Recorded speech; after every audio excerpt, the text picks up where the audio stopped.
We were shooting an interview at the White House, and Laura and the Angle crew and I were in the diplomatic room.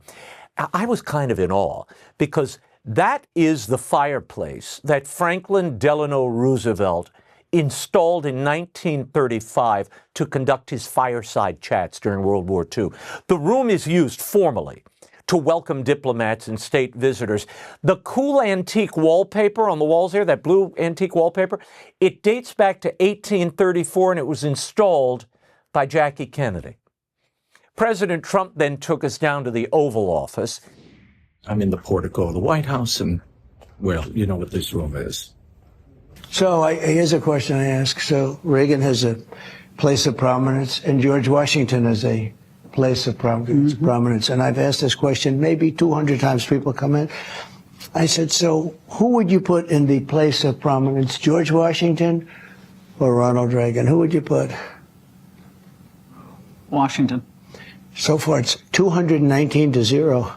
President Trump has kind of turned the place into his own blinged-out presidential museum.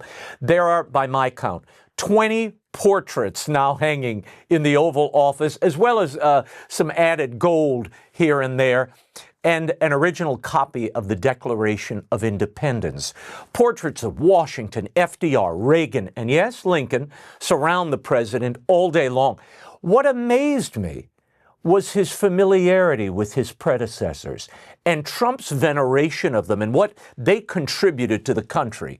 And I guess they tell us something about this president. For instance, he has a portrait, I noticed on the far wall across from the Resolute desk, of James Polk.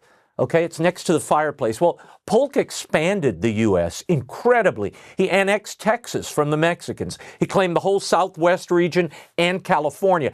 And Washington State, Oregon, Idaho, parts of Montana, all of that became part of the United States due to James Polk. So you see the connection there to President Trump. There's also a portrait of, and this was an odd one for me. At first, I didn't even recognize the person, but it was a portrait of William Henry Harrison, whom I asked the president about. But Harrison died 29 days after he made the inauguration speech. It was freezing cold, and he died. And you had the Civil War.